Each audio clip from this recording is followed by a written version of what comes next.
Tuhan beserta kita. Inilah Injil Yesus Kristus menurut Markus.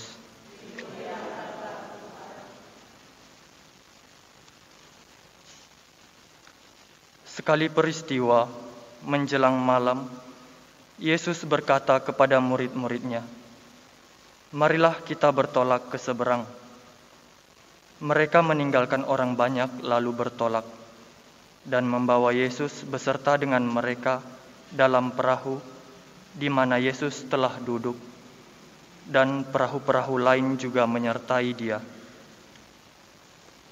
Lalu mengamuklah topan yang sangat dahsyat, dan ombak menyembur masuk ke dalam perahu, sehingga perahu itu mulai penuh dengan air. Pada waktu itu, Yesus sedang tidur di buritan, memakai bantal. Kemudian murid-muridnya membangunkan Dia dan berkata kepadanya, "Guru, tidak pedulikah engkau kalau kita binasa?" Yesus pun bangun, membentak angin itu, dan berkata kepada danau itu, "Diam, tenanglah." Lalu angin itu reda, dan danau itu menjadi teduh sekali. Yesus pun berkata kepada murid-muridnya, "Mengapa kamu begitu takut? Mengapa kamu tidak percaya?" Mereka menjadi sangat takut dan berkata satu sama lain, "Siapa sebenarnya orang ini, sehingga angin dan danau pun taat kepadanya?" Demikianlah Injil Tuhan. Romo Suster, Bapak, Ibu, dan saudara-saudari sekalian, selamat pagi. Mengawali permenungan ini, saya akan memulai dengan sebuah cerita. Ada seorang ibu setengah baya yang sehari-harinya bekerja berjualan, menjual tempe buatan tangannya sendiri di sebuah desa. Jadi pada suatu hari, seperti biasanya, pada saat ia akan pergi ke pasar untuk berjualan tempe, ternyata pagi itu tempe yang dibuat dari kacang kedelai masih belum menjadi tempe. Ibu itu sangat sedih hatinya, sebab jika tempe tersebut tidak jadi, berarti ia tidak mendapatkan uang, karena tempe yang belum jadi tentunya tidak laku dijual. Dan mata pencarian ibu itu hanyalah menjual tempe saja. Lalu dalam suasana hatinya yang sedih, si ibu yang memang aktif beribadah di gerejanya teringat akan firman Tuhan yang mengatakan bahwa Tuhan dapat melakukan perkara-perkara ajaib. Bagi Tuhan tidak ada yang mustahil. Lalu ia pun segera berdoa tepat di samping tempe yang belum jadi itu. "Bapa di surga, aku mohon kepadamu agar kedelai ini menjadi tempe. Dalam nama Yesus, amin," katanya. Demikianlah doa singkat ibu yang dipanjatkan dengan sepenuh hati. Ia yakin dan percaya pasti Tuhan menjawab doanya. Lalu dengan tenang ia menekan-nekan bungkus bakal tempe tersebut dengan ujung jarinya. Dengan hati yang deg-degan, ia mulai membuka sedikit bungkusnya untuk melihat mujizat kedelai menjadi tempe. Namun yang terjadi adalah dia kaget mendapati kedelai tersebut masih tetap kedelai. Si ibu itu tidak kecewa. Ia berpikir bahwa mungkin doanya kurang jelas didengar oleh Tuhan. Lalu kembali ia berdoa, "Bapa di surga, aku tahu bahwa bagimu tiada yang mustahil. Tolonglah aku supaya hari ini aku bisa berdagang tempe, karena itulah mata pencaharianku. Aku mohon dalam nama Yesus, jadilah ini menjadi tempe." Lalu apalagi yang terjadi, dan ia kaget melihat bahwa kacang kedelai tersebut masih tetap begitu. Hari semakin siang dan semakin ramai, si ibu dengan tidak merasa kecewa atas doanya yang belum terkabul, merasa bahwa bagaimanapun sebagai langkah iman, ia akan tetap pergi ke pasar membawa keranjang berisi barang dagangannya itu. Ia berpikir mungkin mujizat Tuhan akan terjadi di tengah perjalanan ia pergi ke pasar. Lalu ia pun bersiap-siap untuk berangkat ke pasar. Semua keperluannya untuk berjualan tempe seperti biasanya sudah disiapkannya. Sebelum beranjak dari rumahnya, ia sempat untuk berdoa sekali lagi. Bapa di surga, aku percaya Engkau akan mengabulkan doaku. Sementara aku berjalan menuju ke pasar, Engkau akan mengadakan mujizat bagiku. Dalam nama Yesus, amin. Lalu ia pun berangkat. Di sepanjang jalan, ia tidak lupa menyanyikan lagu puji-pujian. Tidak lama kemudian sampailah ia di pasar. Dan seperti biasanya, ia mengambil tempat untuk menggelar barang dagangannya. Ia yakin sekali bahwa tempenya sekarang pasti sudah jadi. Lalu ia membuka keranjangnya dan pelan-pelan menekan-nekan dengan jarinya bungkusan tiap bungkusan yang ada. Perlahan ia membuka sedikit daun pembungkusnya dan melihat isinya. Lalu ternyata tempenya benar-benar belum jadi. Si ibu menelan ludahnya. Ia tarik nafas dalam-dalam. Ia mulai kecewa pada Tuhan karena doanya tidak dikabulkan. Ia merasa Tuhan tidak adil. Tuhan tidak kasihan kepadanya. Karena ia sebenarnya hanya hidup mengandalkan hasil jualan tempenya saja. Selanjutnya ia hanya duduk saja tanpa menggelar dagangannya karena ia tahu bahwa mana ada orang yang mau membeli tempe yang masih setengah jadi. Sementara hari semakin siang dan pasar mulai sepi dengan pembeli, ia melihat dagangan teman-temannya sesama penjual tempe yang tempenya sudah hampir habis. Rata-rata tinggal sedikit lagi yang tersisa. Si ibu tertunduk lesu. Ia seperti tidak sanggup menghadapi kenyataan hidupnya hari ini. Ia hanya bisa termenung dengan rasa kecewa yang dalam. Yang ia tahu bahwa hari itu ia tidak akan mengantongi uang sepeser pun. Tiba-tiba ia dikejutkan dengan sapaan seorang wanita. Ibu, maaf ya, saya mau bertanya. Apakah ibu menjual tempe yang belum jadi? Soalnya dari tadi saya sudah keliling pasar mencarinya. Seketika si ibu tadi terperangah. Ia kaget. Sebelum ia menjawab sapaan wanita di depannya itu, dalam hati ia cepat-cepat lagi berdoa. Tuhan, saat ini aku tidak butuh tempe lagi. Aku tidak butuh lagi. Biarlah daganganku ini tetap seperti semula. Dalam nama Yesus, dalam nama Yesus. Amin. Katanya begitu. Tapi kemudian si ibu tadi tidak berani menjawab wanita itu.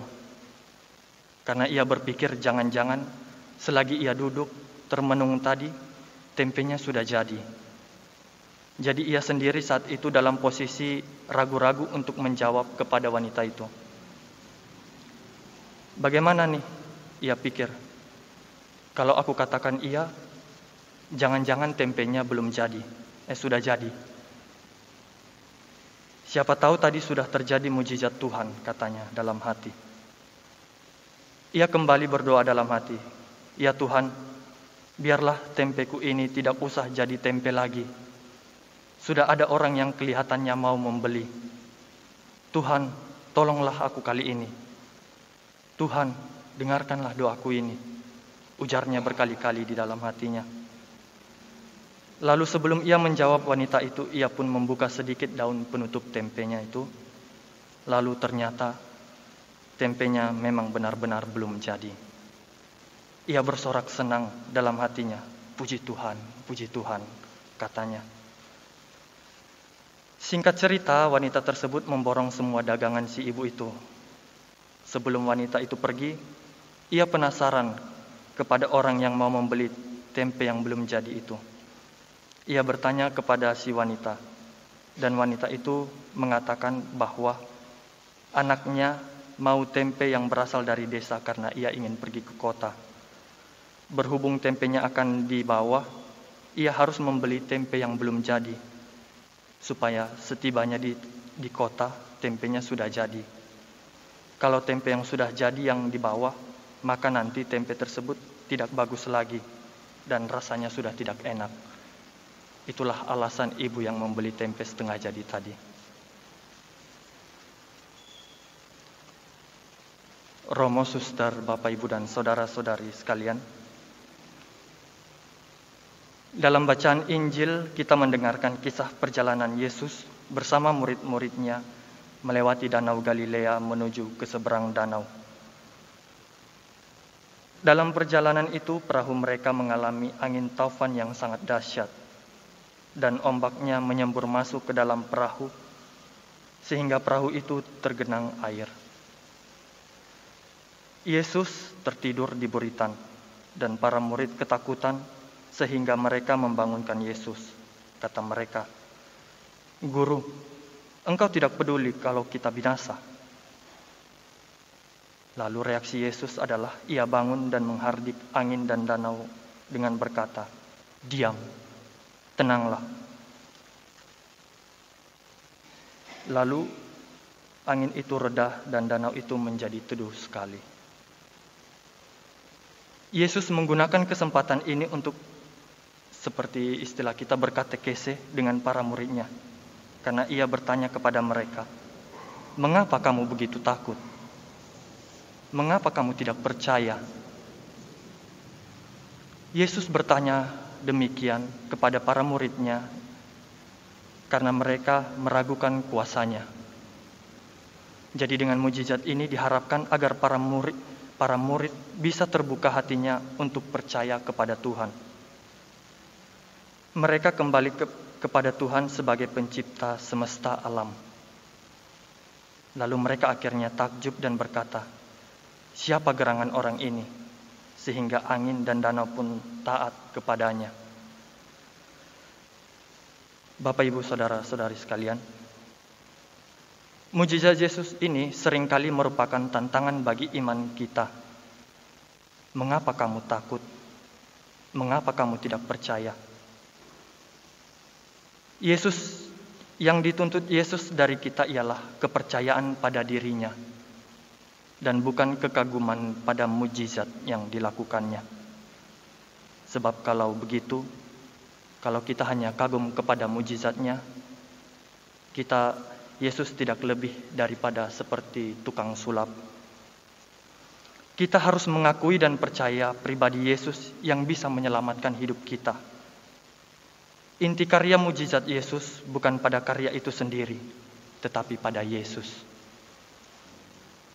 Dalam bacaan pertama itu, Tuhan menghendaki agar manusia menjadi rendah hati dan mengakui kuasanya. Manusia memiliki keterbatasan, tidak akan melampaui Sang Penciptanya.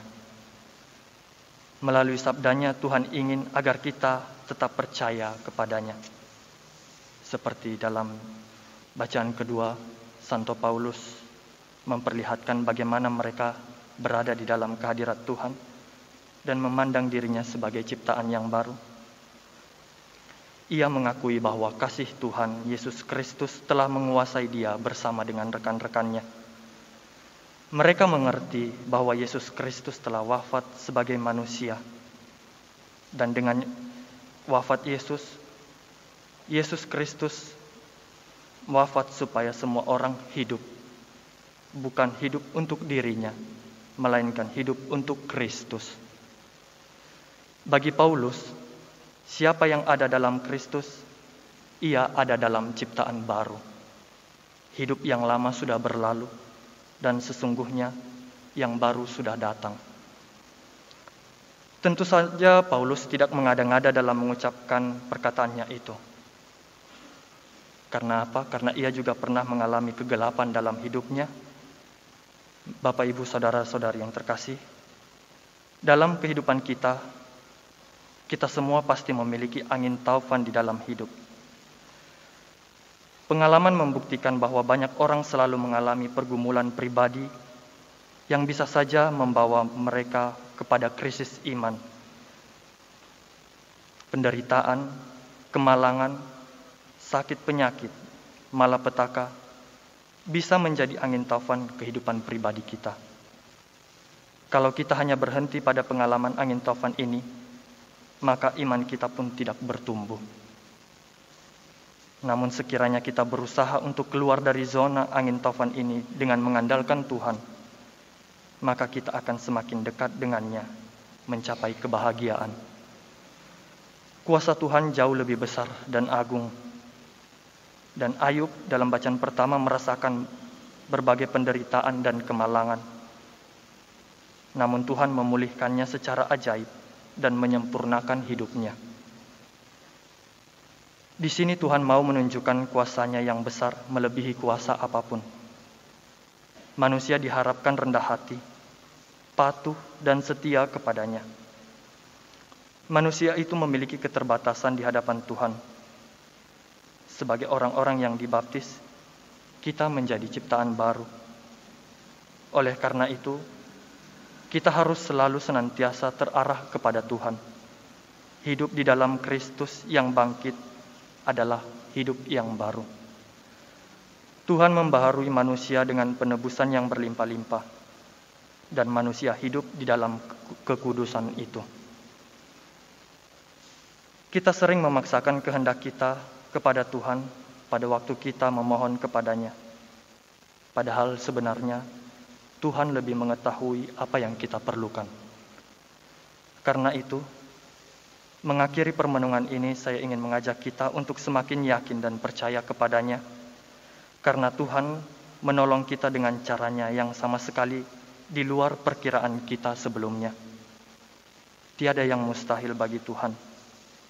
Percayalah bahwa Tuhan akan bertindak menolong kita sesuai dengan rencananya yang sama sekali berbeda dari apa yang kita pikirkan. Semoga sabda Tuhan yang kita dengar pada hari ini membantu kita menjadi lebih percaya pada rencananya. Tuhan mengasihi dan senantiasa memberkati kita. Amin.